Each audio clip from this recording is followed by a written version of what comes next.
और जिनकी माता जी जो हमारे बुधना देवी जो हमारे बीच में नहीं रही, इनके परिवार को मैं संवेदना व्यक्त करता हूं। इनको परिवार को प्रकृति सहन करने की क्षमता प्रदान करें। साथियों, यहाँ बात विचार की जा रही है, यहाँ बात शोक सभा की जा रही है, यहाँ बात शांति की आ रही है, आत्मा की शांति की आ रही है। मैं आप लोगों से एक बात से शुरुआत करूंगा। ये बहुत अहम मुद्दा है, मानना और जानना, दोनों बातें अहम हैं। अगर कोई चीज को मान रहे हैं और जान नहीं रहे हैं तो उसका हमारे मानने का मतलब व्यर्थ है। पहली चीज आप जान लीजिए। दूसरी चीज, ये कहा गया है जिंदा आदमी जा नहीं सकता, मरा हुआ बता नहीं सकता। तो जो स्वर्ग और नरक की कल्पना है किया किसने है, पहले मैं आपसे पूछना चाहता हूं। जिंदा आदमी जा नहीं सकता और मरा हुआ बता नहीं सकता है, तो जो स्वर्ग की नरक की कल्पना कहां से आई?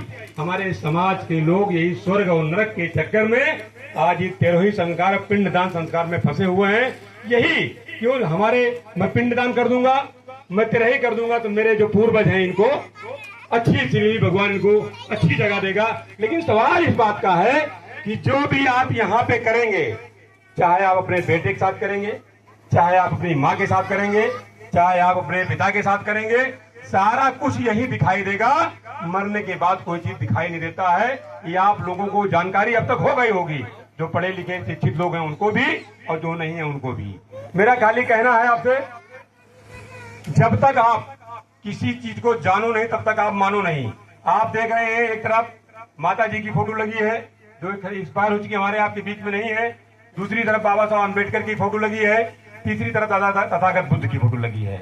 सवाल इस बात का है, माता जी के चित्र पे फोटो है और कहीं कहीं बाबा साहब अम्बेडकर के चित्र पे फोटो होती है। इसकी कल्पना हर जगह होती है, लेकिन विचार की करने में भी बहुत महत्वपूर्ण संकल्पना है, क्योंकि इस पे कई बार विचार व्यक्त होता है। बाबा साहब अम्बेडकर को मानने वाले हम लगभग सारे लोग जो बैठे हैं सारे लोग हैं नहीं भाई? सारी सब लोग को बात सुनाई भी दे रही होगी, अब तो माइक आ गया है। सारे लोग मानने वाले हैं, लेकिन मैं एक बात कहना चाहता हूं, बाबा साहब की बात को मानने वाले कितने लोग हैं ये मैं जानना चाहता हूं। अगर बाबा साहब की मानने वाले, मैं एक बात कह दूं आपको आसानी से और बहुत सरलता से, बाबा साहब मानने वाले अगर 100 में से अगर 15 लोग हो जाएंगे कि भारत की व्यवस्था को बदलने के कोई रोक नहीं सकता है, हमारा समाज निश्चित ही आगे जाएगा। लेकिन 15 लोग आपको होना पड़ेगा। हमें यह साबित होता है कि बाबा साहब अम्बेडकर को मानने वाले भी ज्यादा लोग हैं, लेकिन उनकी बातों को मानने वाले कम लोग हैं। इसीलिए हम लोग अभी आप जो ये कुरीतियां जो व्यवस्था है, जो इनके पाखंड वाली आडंबरी व्यवस्था है, इसको हम लोग छोड़ नहीं पा रहे हैं। मैं अपना भी बता दूं कि लोग सोचते होंगे निषाद समाज से है, ओबीसी समाज से है, इनको खाली बात करने के लिए आए हैं, उसके बाद चले जाएंगे। मैं अपनी एक बात मैं कहना चाहता हूं और कहता भी हूं, मैं अपनी बात के कथनी और करने में अंतर नहीं रखता हूं।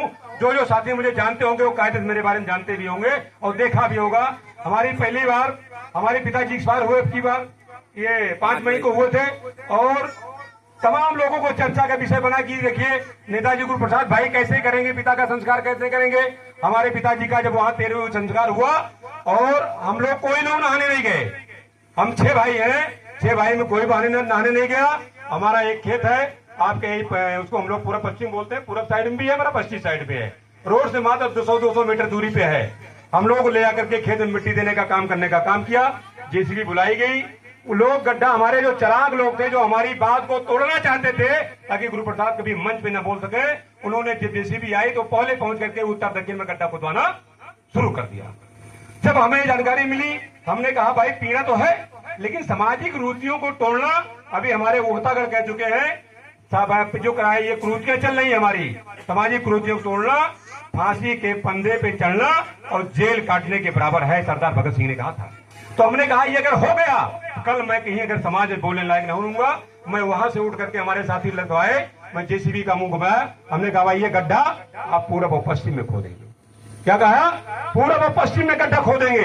अब वो भी जेसीबी वाला चौंक गया, लेकिन जानता था मुझे कोई मतलब नहीं था, भाई काम हमारा है, हम जैसे चाहेंगे कराएंगे। पूरब और पश्चिम में गड्ढा खोदा गया और आप भी गए थे यहाँ, जरा के साथी काफी वकील साहब भी गए थे, काफी साथी गए थे और लगभग 1000-1500 आदमी भी लगभग रहे होंगे हमारे यहाँ।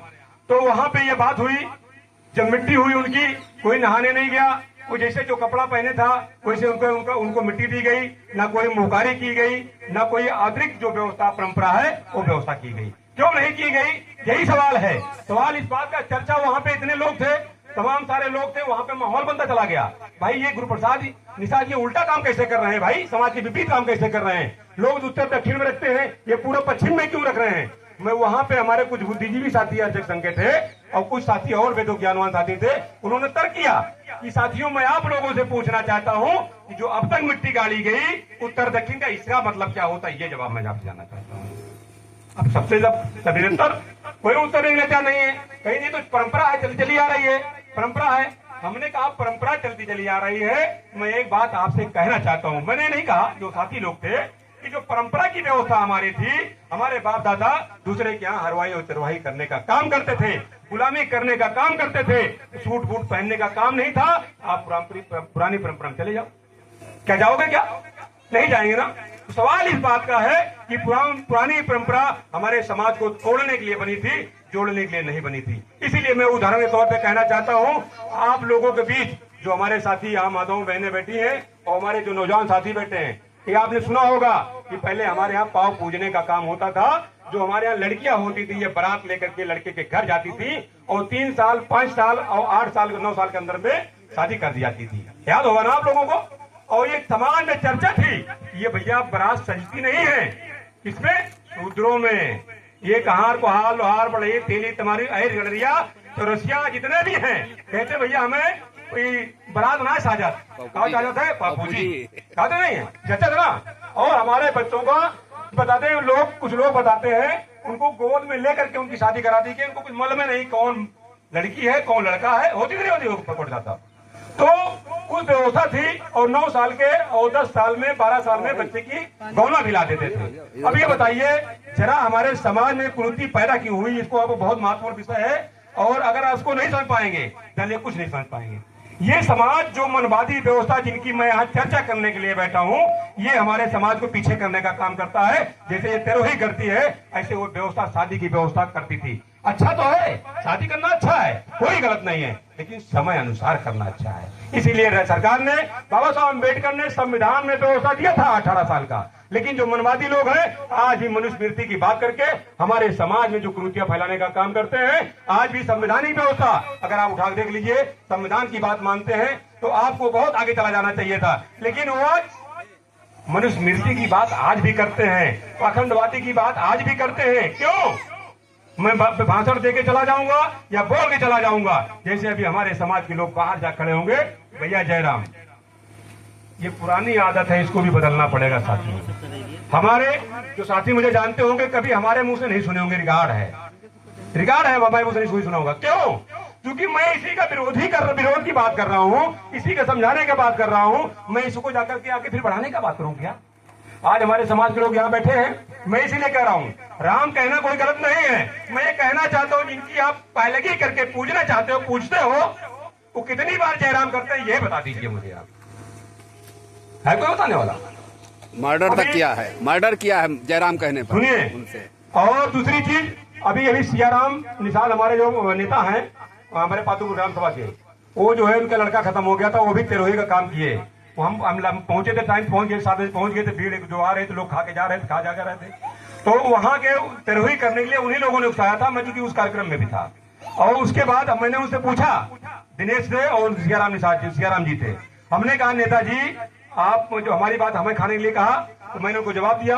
क्योंकि मैं जवाब देता हूँ इसलिए क्योंकि आप जानो मैं क्यों नहीं खा रहा हूँ, मैं बहानेबाजी नहीं करता हूँ, मैं खाता क्यों नहीं बताता हूँ, मैं खाता किसने बताता हूँ, क्योंकि मैं बाबा साहब का सच्चा अनुयायी हूँ। बाबा साहब अम्बेडकर ने जो बात कही है मैं उसका मानने ले तैयार होता हूँ। तो उन्होंने कहा भैया क्या करें, समाज के लोगों ने कहा, तमाम लोगों ने कहा, मैं कहना चाहता हूँ आपसे ये बता दीजिए मुझे, उनसे पूछा मैंने, जिन्हें काफी लोग थे, कि आपके यहाँ जो ये व्यवस्था को संचालन करने का काम कराए थे, कितने लोग आपके यहाँ खाना खाए बता दीजिए मुझे। फिर भैया को लोग ना खाए, मैं नहीं कर रहा हूँ, पूछ लीजिए जाकर के सियाराम जी से, कोरी जी से, फिर भैया को लोग ना खाए। ये बात बहुत महत्वपूर्ण बताया नेताजी। हम कहा ये बताइए क्यों नहीं खाए? तो आप जब वो खाना नहीं खाए, जब आप क्या वो खा नहीं सकते हैं, आप क्या बैठ नहीं सकते हैं, तो आप कार्यक्रम को कर क्यों रहे हो? क्या अपने समाज को बेवकूफ बनाने के लिए कर रहे हो क्या? कहीं नहीं। तो काफी हमारी आधा 1 घंटा मैं वहीं बैठा था, जब तक लगभग सब खा के चले गए। उनके लास्ट कार्यक्रम बाद में आया, सवाल इस बात का है कि जब हमारे समाज में जब कोई अच्छा कार्य कोई करता है, शिक्षा और दीक्षा की बात करता है और नौकरी की बात करता है, हमारे समाज को लाठियों से डंडा पिटवाया जाता है। जो हमारे समाज में पाखंड फैलाने की बात आती है तो ये लोग हेलीकॉप्टर से फूल बरसाने का काम करते हैं। ये हमारे समाज को जो लोग हमें कभी शिक्षा नहीं देने दिए, हमें चारपाई में नहीं बैठने दिए, हमारे समाज को आगे बढ़ने नहीं दिए, क्या उनकी व्यवस्था अच्छी होगी? क्या अच्छी होगी? नहीं होगी। इसीलिए नहीं होगी जो मेरे समाज को आगे नहीं ले जा सकता है। जो लोग हमारे लिए दिन रात गड्ढा खोदने का काम करते हैं वो हमारी व्यवस्था अच्छी बनाने का काम नहीं करेंगे। अभी हमारे कोटेदार साहब ने कहा तथागत बुद्ध की बात, बहुत अच्छी बात बताई। तथागत बुद्ध ने जिनकी बात बताई वो राजा बिंबिसार थे, वो चक्रवर्ती राजा थे। उन्होंने तथागत बुद्ध के पास गए, वो कई लोगों के पास गए।